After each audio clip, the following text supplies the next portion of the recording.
Those little white lies you tell?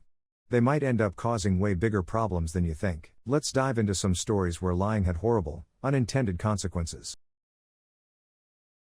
This doesn't have a huge consequence, but when I was 13, my grandma died during summer. My family often spends summers in my grandma's house because the house is near the beach and it's a tradition. Anyway, she had just died like a week before, and during the night, it was like 1 a.m., there was an earthquake that was strong enough to wake me up. My mom then came into my room, asked me if I was okay, left a candle, the lights went out, and then went to check everyone else. During all this I remembered my mom had a bag with some candies in her room and I was hungry, so I put a large blanket over me, took the candle and went to the end of the hall to my mom's room and took some candies, then hurriedly, before she could catch me in the hall, went back to my room and hid in my bed. Lol. Short after that, my uncle opens my door clearly agitated and asks me if I saw someone through my window. I, for some reason, said, yeah, I did. He then asked me if it was a short woman?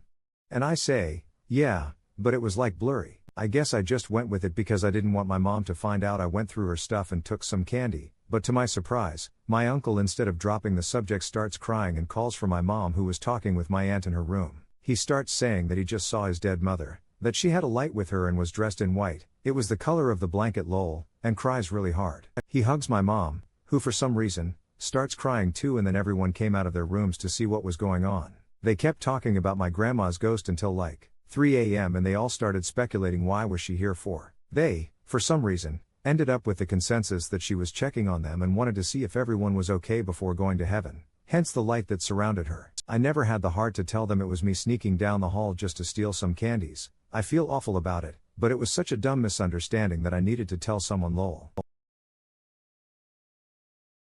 Smallest lie, I'm okay. Consequence, unnoticed depression. I told my 4-year-old cousin that babies come out of belly buttons. She was scared a baby was going to come out, so she started putting her finger in her belly button all the time. We couldn't get her to stop for weeks. One day me and my old best friend decided to sneak out of art class early because we wanted to get to lunch early. All goes well until Simone sees us and thinks it's the end of lesson. Simone else sees and thinks the same. It all snowballs and the entire class is running down the hall. We all get a detention and nobody knows it was us. Good guy Clarence.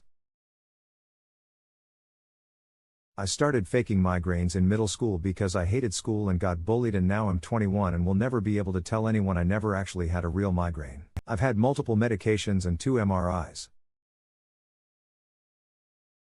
When I was in 10th grade, I accidentally broke one of my earrings. The dangly part broke off of the part that goes in your earring hole. I panicked and put the earring back behind the couch, then told my mom I lost it and didn't know what happened. The next day, she moved the couch to clean behind it. She found the earring back and knew I'd lied because the back of our couch was right against the wall, so there would have been no way for the earring back to get behind it on its own. She told her husband I'd lied, and I had my phone taken away for 2 months. When I got it back, there were limitations set on it that made it so I couldn't text or call anyone other than my parents from 8 p.m. to 7 a.m. My mom's husband also routinely went through my phone, texts, contacts, calls, photo gallery, apps, social media, web browsing history, all because of a stupid lie about a broken earring.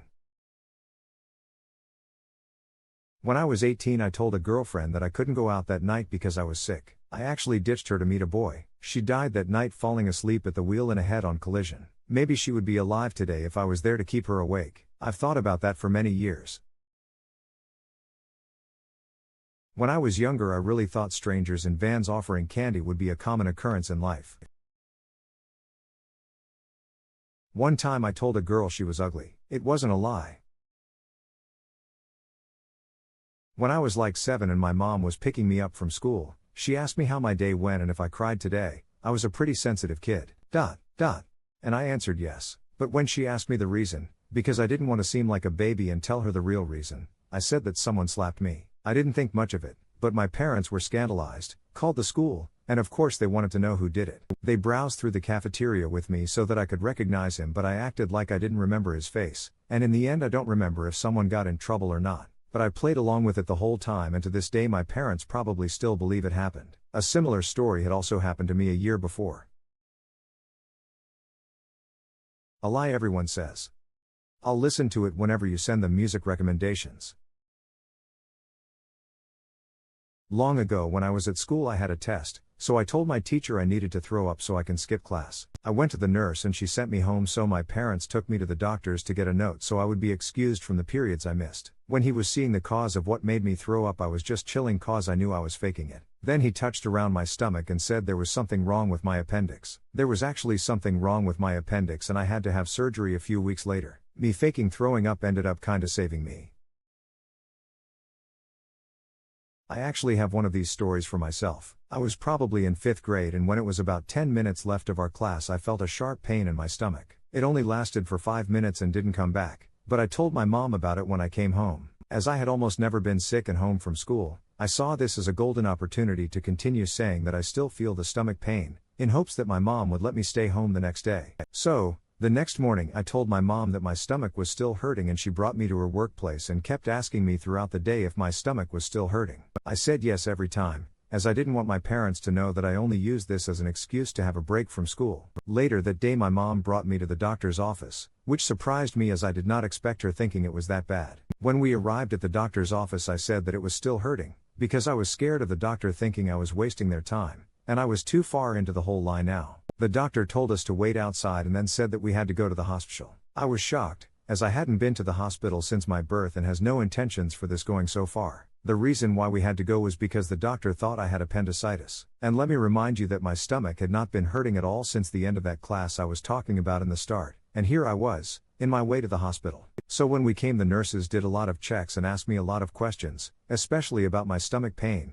in which I kept saying that it hurt, and I was pulling it way too far. I couldn't eat for about 20 hours total in case I would end up needing surgery, and I was actually really close to having to get surgery as well. But luckily the next day I decided to tell my dad that the stomach pain was gone. We talked to the nurses and I was allowed to leave later that day. I am just so lucky that it's free to go to hospitals in Norway, as it would have been so expensive if we would have been in, for example, America. And to this day, my parents still don't know I lied. I don't think anyone does, and I truly did not expect a little lie to get a break from school one day would result in me almost getting surgery.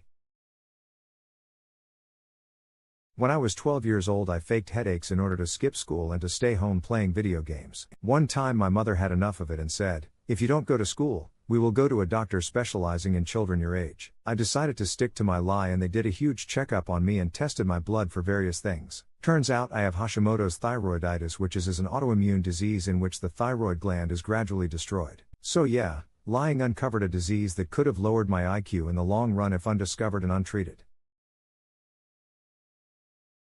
When I was in 5th grade there was a substitute teacher / assistant teacher / supervisor that we called the doof for destroyer of fun, when we later understood that he really only ever did his job. Anyway, this dude had a temper, and it wasn't a very big one. I can remember absolutely hating him along with other peers. One time we had indoor recess in the gymnasium cause it was raining, and all of a sudden me and my friends see from across the gym that he goes absolutely ballistic. I don't remember why, I just remember thinking about him as a rabid wolf as it was happening. Anyway, he's going apeshit at a group of students and I lean over to my friend and say that I heard the doof swearing at kindergarteners as he flips out. This was a lie. Later after recess a few of my friends decided to report to the principal. So it's me and 3 of my friends. We find out later that he had a suspension and we heard rumors that he knew I was the one who reported him. Later we find out he lost his job because everyone was talking about his incident with the swearing at kindergarteners, and now, like 10 years later, I still feel so guilty about it.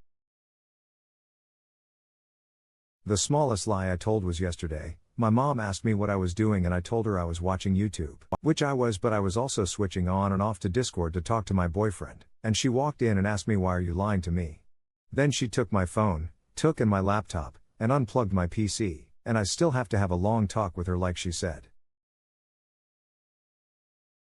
Me to a friend, yes, I love these 2 YouTubers. Me, same day, at home, watches their videos for literally 7 hours straight. I lied saying I could play guitar. My girlfriend wanted me to play. I learned for her. Back in my days at the restaurant as a server, I had many guests asking me about my personal life and what my goals were for college and everything. The truth is I didn't know what my plans were for a career, and I would often tell people this truthfully, but one day a lady asked me if I was in college and I was so tired of this question and it wore on me so much that I made up a lie on the spot and said I was currently in my internship phase for a civil engineering program at the university. I instantly felt guilty for lying and I did my best to change the subject. What makes it worse is that this lady and I really hit it off and she became one of my regulars that would request me every time she came in with her family. I'm usually such an honest person and it stressed me out to have to carry out this lie with some genuinely nice people. I waited on them on a handful of occasions after that and she somehow managed to never bring up the internship, but it still stressed me out thinking I had to play another person. I learned my lesson over that situation, and in the end it's easier to be honest with strangers because they just might become your acquaintances. I lied once that I was having an asthma attack and my entire family was worried, called an ambulance and told me not to go to school the next day. I loved not going to school that I faked it again. My parents became so worried they took me A&E and let me miss school for that week. I decided that it was getting out of hand and stopped the acting, but they were still worried it might happen again whilst at school, so I missed an entire month of school and family from everywhere came to visit me. My superstitious family contacted spiritual people to help me. I had to wear some necklace with pages of the holy book stuffed inside. That was when I was like 12. I'm now 21 and have never told anyone I've lied.